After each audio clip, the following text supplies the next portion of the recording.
Assalamualaikum warahmatullahi wabarakatuh. Perkenalkan, nama saya Nur Irfanullah dari program studi ekonomi syariah. Jadi pada video kali ini saya ingin menjelaskan materi mengenai manajemen sumber daya manusia atau MSDM. Definisi dan fungsi MSDM. MSDM adalah proses perencanaan, perorganisasian, pengarahan dan pengendalian aktivitas yang berkaitan dengan pengelola tenaga kerja dalam sebuah organisasi. Nah, MSDM ini berfungsi untuk memastikan organisasi memiliki karyawan yang kompeten, termotivasi dan produktif untuk mencapai tujuan perusahaan. Fungsi utama MSDM ini meliputi perencanaan SDM, rekrutmen dan seleksi, pelatihan dan pengembangan, penilaian kinerja, kompensasi dan penghargaan, hubungan industrial, serta keselamatan dan kesehatan pekerja. Lalu yang kedua itu perilaku karyawan. Perilaku karyawan merujuk pada tindakan, sikap, dan respon individu terhadap lingkungan kerjanya. Nah, perilaku ini dipengaruhi oleh nilai, sikap, motivasi, kebutuhan, persepsi, serta budaya pada organisasi tersebut. Oleh karena itu, dengan memahami perilaku karyawan, pimpinan dapat membangun komunikasi yang lebih intens dan dapat membangun hubungan emosional yang berdampak pada kinerjanya. Lalu yang ketiga itu mencocokkan pekerja dengan pekerjaan dan individu. Nah, mencocokkan pekerjaan dan individu ini berarti menempatkan karyawan sesuai dengan kompensasi, minat, serta kepribadian dan potensi mereka.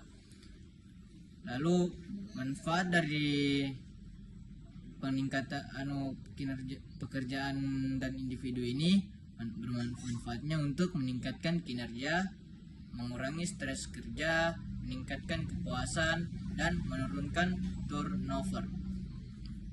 Cara untuk mencocokkan individu dengan pekerjaannya itu meliputi analisis jabatan, asesmen kompetensi, psikotes dan wawancara mendalam, serta dan evaluasi potensi.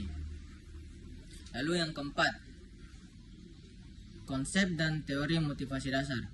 Motivasi adalah dorongan internal dan eksternal yang mempengaruhi intensitas, arah, dan ketekunan perilaku seseorang dalam mencapai tujuan.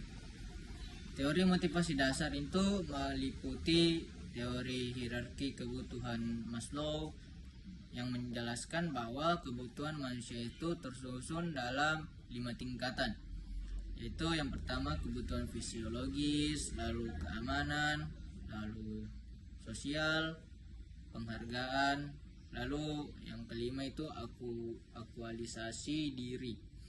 Nah, seseorang akan berusaha memenuhi kebutuhan tingkat bawahnya dulu sebelum bergerak ke kebutuhan yang di tingkat lebih tinggi. Lalu ada juga teori 2 faktor Heisenberg. Teori ini membagi faktor yang mempengaruhi motivasi menjadi 2, yaitu faktor higienis seperti gaji, kondisi kerja, keamanan, serta mencegah ketidakpuasan. Lalu yang kedua itu ada faktor motivator.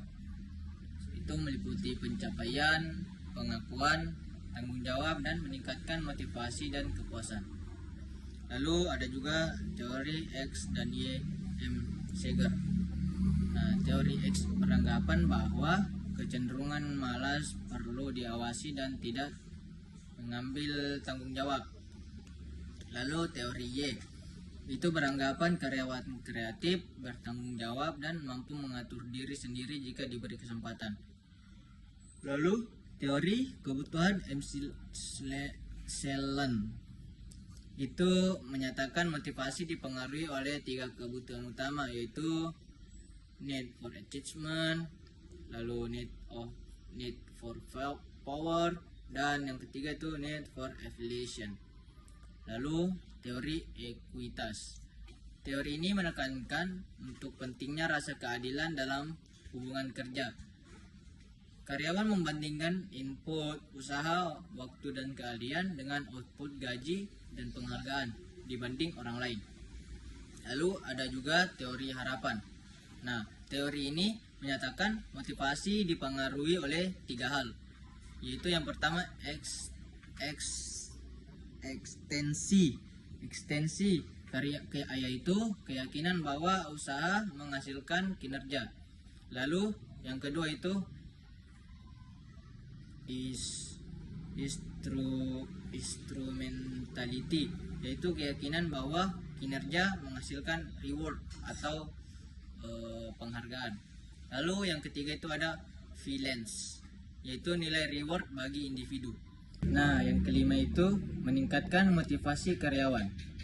Upaya peningkatan motivasi karyawan dapat dilakukan melalui beberapa strategi. Nah, yang pertama itu seperti memberikan penghargaan dan kompensasi yang kompetitif, menyediakan kesempatan pengembangan karir, meningkatkan komunikasi dan pengembangan karir, meningkatkan komunikasi dan keterlibatan karyawan, menyediakan lingkungan kerja yang aman dan nyaman, memberikan umpan balik konstruktif, memberikan fleksibilitas kerja, dan membangun budaya kerja yang positif. Nah, motivasi karyawan yang tinggi meningkatkan produktivitas, kreativitas, loyalitas, dan kepuasan kerja. Nah, cukup sekian materi yang sempat saya bawakan. Kurang dan lebihnya mohon dimaafkan. Sekian dari saya, syukron. Wallahul khairan hafizan. Assalamualaikum warahmatullahi wabarakatuh.